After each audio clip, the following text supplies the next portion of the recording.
আসসালামু আলাইকুম, আপনাদের সবাইকে স্বাগত জানাচ্ছি। এখনকার আলোচনা আপনাদের সঙ্গে আছে আমি সিরাজুল ইসলাম। দর্শক, আমেরিকা গত রাতে আবার ইরানের উপর হামলা চালিয়েছে এবং হামলা চালানোর কিছুক্ষণ পর ডোনাল্ড ট্রাম্প রণে ভঙ্গ দিয়েছেন। তিনি বলেছেন এই যুদ্ধ বন্ধের জন্য তাকে অনুরোধ করেছে এবং এই কারণে তিনি তাড়াতাড়ি যুদ্ধ বন্ধ করছেন। এপাশে ইরানের পক্ষ থেকে হামলার কিন্তু কড়া জবাব দেওয়া হয়েছে। মধ্যপ্রাচ্যের মোট 18টা লক্ষ্যবস্তুতে হামলা চালানো হচ্ছে। এর ভেতরে জর্দানের আল আজরাক বিমান ঘাঁটিতে আবার হামলা চালিয়েছে ইরান। সেখানে F-35, F-15 এবং F-16 জঙ্গি বিমানের যে হ্যাঙ্গার সেগুলোর উপরে ব্যাপক হামলা চালিয়েছে। ইরানের পক্ষ থেকে দাবি করা যে বহু সংখ্যক বিমান ধ্বংস হয়েছে। এদিকে ইরান একদম পরিপূর্ণভাবে হরমুজ প্রণালী বন্ধ করে দিয়েছে।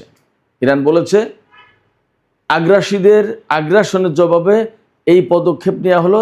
যতক্ষণ পর্যন্ত না এই অঞ্চল নিরাপদ হবে ততক্ষণ হরমুজ প্রণালী আর খোলা হবে না।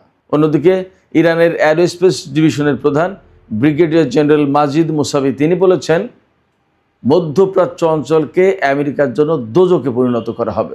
সুপ্রিয় দর্শক, ইরানের পক্ষ থেকে এই ঘোষণা কতটুকু বাস্তবায়ন করা সম্ভব সেই প্রশ্ন রেখে আমরা এই বিস্তারিত আলোচনায় চলে যাচ্ছি।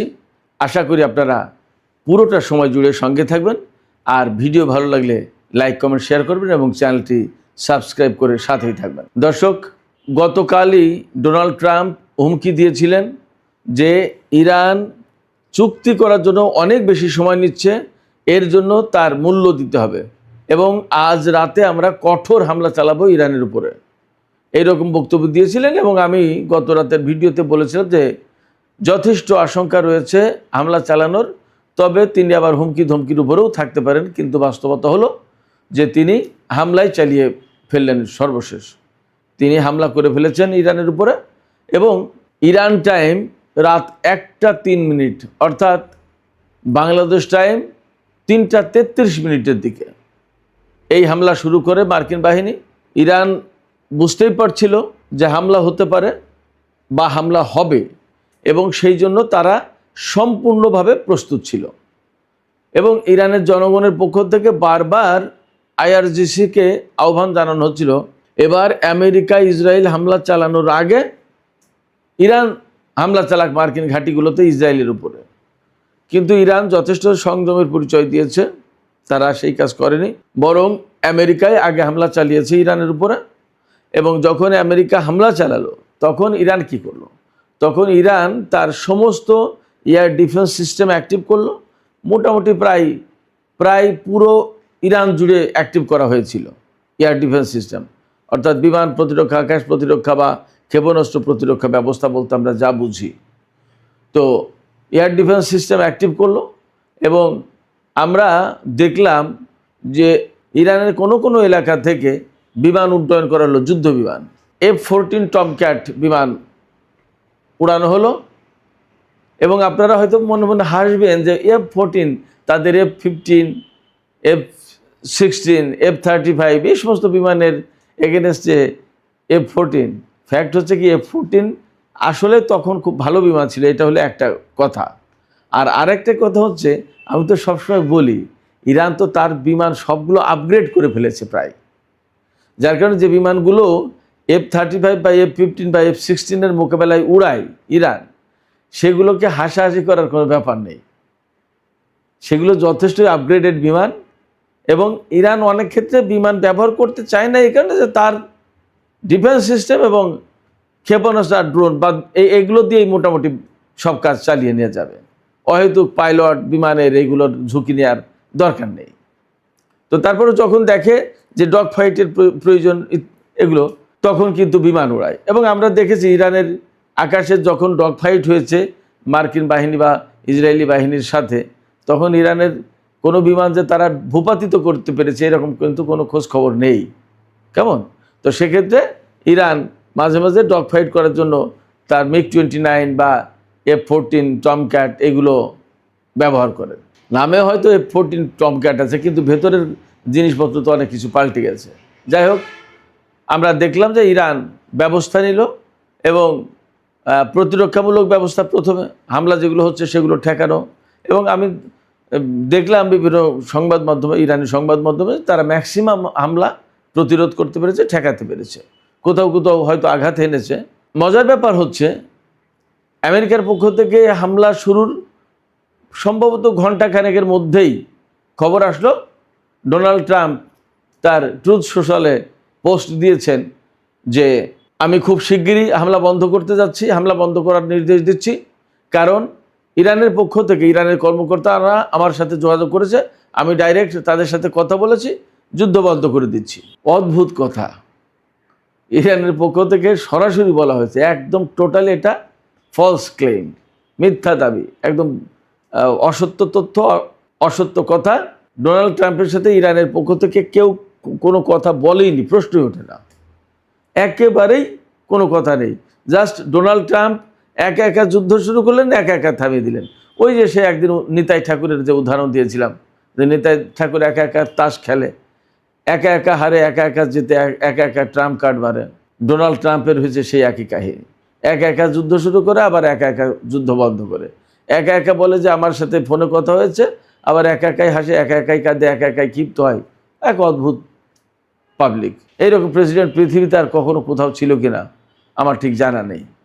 যাই হোক, তো এই যে ইরানের বিরুদ্ধে হামলা শুরু করলো আমেরিকা, তার আগে কিন্তু বেশ কিছু ব্যাপার ছিল।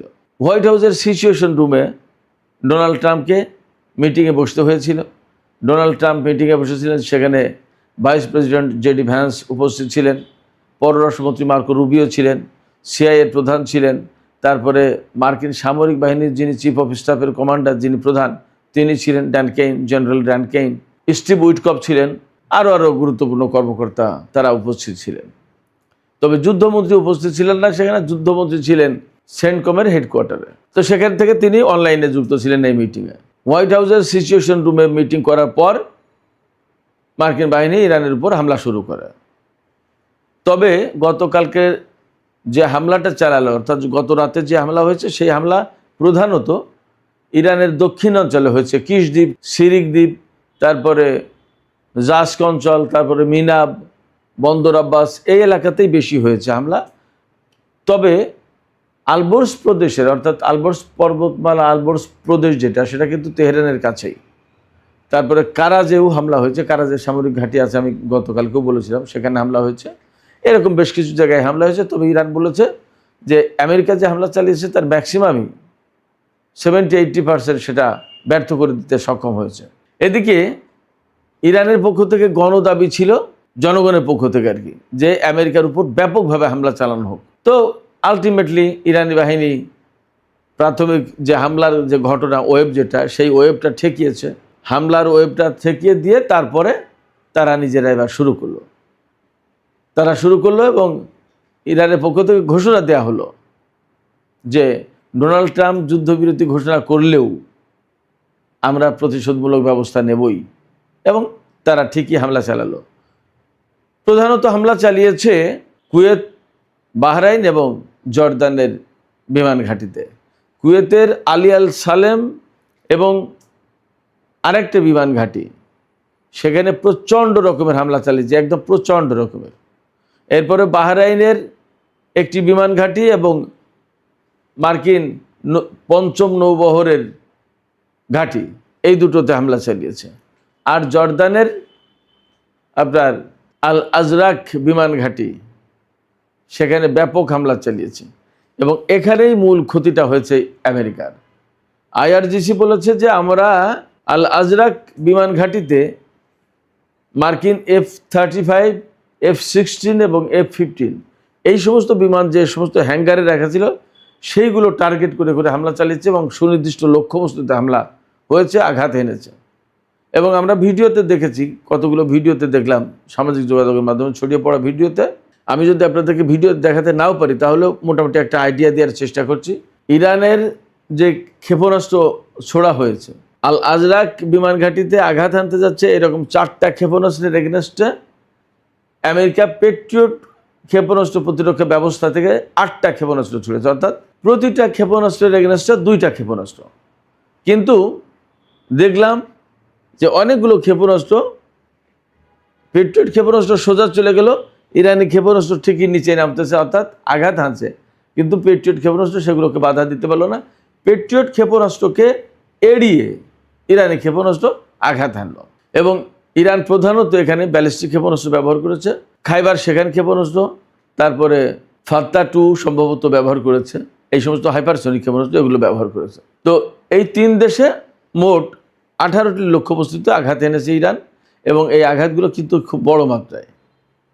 মজার ব্যাপার হচ্ছে ইরান কিন্তু এই যুদ্ধের ভেতরে গত রাতেই একদম কমপ্লিটলি কংক্রিট একটা ঘোষণা দিল যে হরমুজ প্রণালী একদম কমপ্লিটলি বন্ধ করে দেওয়া হলো। এই হরমুজ প্রণালী যতক্ষণ পর্যন্ত না এই অঞ্চল নিরাপদ হচ্ছে ততক্ষণ পর্যন্ত বন্ধ থাকবে এবং এখানে কোনো ধরনের জাহাজ চলাচল করতে পারে না, সব ধরনের জাহাজ চলাচল বন্ধ, এমনকি টোল দিয়েও কোনো জাহাজ চলাচল করতে পারে, সব বন্ধ, একদম স্ট্রংলি বন্ধ করে দিয়েছে। এরপরে ইরানের অ্যারোস্পেস ডিভিশনের প্রধান ব্রিগেডিয়ার জেনারেল মাজিদ মুসাভি তিনি বলেছেন, মধ্যপ্রাচ্য অঞ্চলকে আমেরিকার বাহিনীর জন্য একদম দোজখে পরিণত করা হবে। অর্থাৎ ইরান এখনই কিন্তু হামলা শেষ করে দিল না, বন্ধ করলো না এবং আমেরিকার সাথে সমস্ত আলোচনা, সমস্ত কূটনৈতিক প্রচেষ্টা ভেঙে পড়েছে। নট অনলি দ্যাট, পাকিস্তানের পক্ষ থেকে ঘোষণা করা হয়েছে আমেরিকা এবং ইরানের মধ্যকার যে যুদ্ধবিরতি বা চূড়ান্ত চুক্তি করার যে বিষয়, এই ব্যাপারে তারা তারা আর কোনো চেষ্টা চালাবে না, তারা তাদের প্রচেষ্টা এখানে সমাপ্তি ঘোষণা করলো। তার মানে পাকিস্তানের পক্ষ থেকে কূটনীতির আর কোনো জায়গা থাকলো না। যুদ্ধ বন্ধের পর ডোনাল্ড ট্রাম্প যে যুদ্ধ বন্ধের ঘোষণা দিল, বাস্তব কথা হচ্ছে যে তারপরেও কিন্তু যুদ্ধ চলেছে, তারপরেও অনেকক্ষণ হামলা চালিয়েছে আমেরিকা। ইরান সময় ভোর 4টারও পরে কারাজ এবং আলবর্জ প্রদেশের ওই দিকে হামলা চালিয়েছে, 4টারও পরে, তার মানে বাংলাদেশ টাইম তখন 6:30 বাজে। সেই সময় পর্যন্ত আমেরিকা হামলা চালিয়েছে এবং এই হামলা শেষ হয়ে যাওয়ার পর ভোরের আলো যখন ফুটেছে তখন ইরান হামলা শুরু করেছে। ডোনাল্ড ট্রাম্প আরও ঘোষণা দিয়েছেন যে ইরান যদি এই হামলার পরে আগামী রাতের ভিতরেই, অর্থাৎ আজকে যে রাত আসছে এই রাতের ভেতরে যদি ইরান চুক্তি না করে তাহলে ইরানের উপরে আরও কঠিন হামলা চালানো হবে। ইরানের পক্ষ থেকে পরিষ্কার ঘোষণা দেওয়া হয়েছে আমেরিকার কোনো চাপ, কোনো হামলা, কোনো হুমকি, কোনো ধমকি, কিচ্ছুর সামনে কোনো আত্মসমর্পণ করা হবে না। সবচেয়ে সংকট পড়েছে কোথায় জানেন আমেরিকা? আমি সবসময় বলে আসছি, তারা হরমুজ প্রণালী একদম কোনো শর্ত ছাড়াই খুলে দেওয়ার কথা বলছে, আর পরমাণু কর্মসূচি বন্ধ করতে হবে, ইউরেনিয়ামটা দিয়ে দিতে হবে, এই শর্ত মানতে হবে। ইরান এই 2 শর্তের একটাও মানবে না, পরিষ্কার ঘোষণা দিয়েছে, যার কারণে আমেরিকা আবার ইরানের উপর হামলা চালাতে গেছে। প্রশ্ন হচ্ছে, আমেরিকা হামলা চালালেই কি ইরান তার কথা শুনবে? এটা তো শুনবেই না। শুধু তাই না, হামলা চালালে যে ইরান ধ্বংস হয়ে যাচ্ছে এমন তো না, বরং হামলা চালালে মার্কিন বাহিনীকেও হামলার মুখে পড়তে হচ্ছে। ইরান তো বসে থাকছে না, আমি তো কাল রাতেই বলেছি, ইরান তো বসে বসে তামাক খাবে না। তাহলে আমেরিকা যখন ইরানের উপর হামলা চালাবে, পাল্টা হামলা চালাবে ইরানও, সেক্ষেত্রে কোনো মতেই আমেরিকা এই কূটনীতি যুদ্ধের মধ্য দিয়ে মানে বিজয় লাভ করতে পারবে না। কূটনৈতিক তৎপরতায় যে বিজয় অর্জনটা করতে যাচ্ছে সামরিক চাপ সৃষ্টি করে, সেটা আমেরিকার পক্ষে সম্ভব না। মার্কিন যুদ্ধমন্ত্রী পিট হেগসেথ গত রাতে বলেছেন যে ইরানকে বোমার মাধ্যমে চুক্তি করতে বাধ্য করা হবে, আর ইরান বলেছে আমরাও বোমার জবাবে বোমা মারব, চুক্তিতে যাব না। বোমার বিনিময়ে চুক্তি হবে না, বোমার বিনিময়ে বোমা হবে। চমৎকার তথ্য হচ্ছে, দাবি করা হয়েছে অন্তত ইসরায়েলের পক্ষ থেকে যে তাদের বাহিনী পরিপূর্ণভাবে রেডি ছিল, কিন্তু তারা এই যুদ্ধে অংশ নেয়নি। আমেরিকা শুধু গতকালকের এই হামলায় অংশ নিয়েছে। 2টো কারণ হতে পারে, যদি এই ঘটনা সত্যি হয় তাহলে 2টো কারণ হতে পারে। একটা কারণ হচ্ছে যে ডোনাল্ড ট্রাম্পের উপরে ইসরায়েল আপাতত একটা প্রতিশোধ নিল, যে আমরা হামলা করেছিলাম, তোমরা থামিয়েছিলে, এবার তোমরা হামলা করো, আমি তোমাদের সাথে থাকবো না, নাম্বার 1। নাম্বার 2 হতে পারে যে আমেরিকা হয়তো বলেছে যে তুমি এই হামলায় এসো না, আমি মোটামুটি একটা লেভেলে হামলা করছি, হামলা করে ইরানের উপরে এই ভয় দেখাতে চাই যে চুক্তি না করলে হামলা আবার হবে, ইরানি জনগণের ভিতরে একটা ফাটল ধরাতে চাই, তুমি হামলা করলে কিন্তু ইরান আরও বেশি খেপে যাবে। কিন্তু প্রশ্ন হচ্ছে, ইরানের কাছে ইসরায়েলের বোমা আর আমেরিকার বোমার ভিতরে কোনো পার্থক্য আছে? বোমা তো বোমাই। ইসরায়েলের ক্ষেপণাস্ত্র আর আমেরিকার ক্ষেপণাস্ত্রের ভিতরে কোনো পার্থক্য আছে? ইসরায়েল এবং আমেরিকার পলিসির ব্যাপারে কোনো পার্থক্য আছে? আমেরিকা বরং ইরানের উপরে হাজার হাজার নিষেধাজ্ঞা দিয়ে ইরানের অর্থনীতি ধ্বংস করার চেষ্টা করেছে। ইসরায়েলের সেই ক্ষমতা নেই। ইসরায়েলের ক্ষমতা থাকলে তাও করতো। তো সেক্ষেত্রে ইসরায়েল এবং আমেরিকাকে তো ইরান আলাদা চোখে দেখে না। অতএব ইসরায়েলকে এখানে যুদ্ধে নামানো না না নামানো, এর ভিতরে কোনো পার্থক্য তো ইরানের কাছে নেই, সবই সমান। ইসরায়েল নামলো কি নামলো না, ডাজেন্ট ম্যাটার। ইরান দেখবে যে আমার বিরুদ্ধে আমেরিকা যুদ্ধ করছে নাকি ইসরায়েল যুদ্ধ করছে, সেটা প্রশ্নটা। প্রশ্ন হচ্ছে কে যুদ্ধ করছে তার বিরুদ্ধে সে হামলা চালাবে, তার বিরুদ্ধে প্রতিশোধ দেবে, ব্যাস শেষ। অতএব আমরা যা দেখতে পাচ্ছি, আমি সবসময় বলে আসছি যে আসলে আমেরিকার সাথে ইসরায়েলের সাথে ইরানের যে সংকট, এই সংকট তো ডিপ্লোমেসি দিয়ে সমাধান করার বিষয় না, এমন জিনিস না এটা। এর চূড়ান্ত সমাধান আমি মনে করি যুদ্ধের ভেতর দিয়েই হবে। এইভাবে টুকটাক টুকটাক হতে হতে আরও হয়তো বড় পরিসরে, কখনো বেশি পরিসর হবে। ইরান এইগুলো করতে করতে একসময় বলবে যে আচ্ছা ঠিক আছে দাঁড়াও, যুদ্ধ যখন এতই করতে চাচ্ছ তাহলে তোমার মেইন ল্যান্ড যেটা, সেখানে আমি হামলা চালাবো। দেখা যাক কি দাঁড়ায়। তবে ইরান আমেরিকার এই সমস্ত চাপের কাছে আর সামরিক শক্তির কাছে মাথা যে নত করবে না, এটা পরিষ্কার। এবং ইরান আমেরিকা এবং ইসরায়েলকে মোকাবেলার জন্য বরং অনেক শক্তভাবে নিজের প্রস্তুতি সম্পন্ন করেছে, এবং এই প্রস্তুতি, এই সামরিক সক্ষমতা দিন দিন বাড়বে, কমবে না। সুপ্রিয় দর্শক, এখনকার আলোচনা এখানেই শেষ করতে চাইছি। আপনাদের কাছে যাবার আগে প্রশ্ন করি যে এই যে মার্কিন প্রেসিডেন্ট ডোনাল্ড ট্রাম্প আবার হুমকি দিলেন যে আজ রাতের ভিতরেই যদি চুক্তি না হয়, চুক্তি না করে ইরান, তাহলে আরও কঠিন হামলা চালানো হবে। আপনারা কি মনে করেন যে আমেরিকা আবার আসলে, অর্থাৎ এই যে রাত আসছে সেই রাতে আবার বড় রকমের হামলা চালাতে পারে ইরানের উপরে? আর যদি এইরকম হামলা চালায় আমেরিকা, তাহলে ইরানের জবাবটা কি আরও বৃহত্তর পরিসরে হতে পারে? কি মনে হয়? সুপ্রিয় দর্শক, আপনাদের মতামত জানিয়ে কমেন্টে লিখতে পারেন। আর ভিডিও ভালো লাগলে লাইক, কমেন্ট, শেয়ার করবেন এবং চ্যানেলটি সাবস্ক্রাইব করে সাথেই থাকবেন প্লিজ।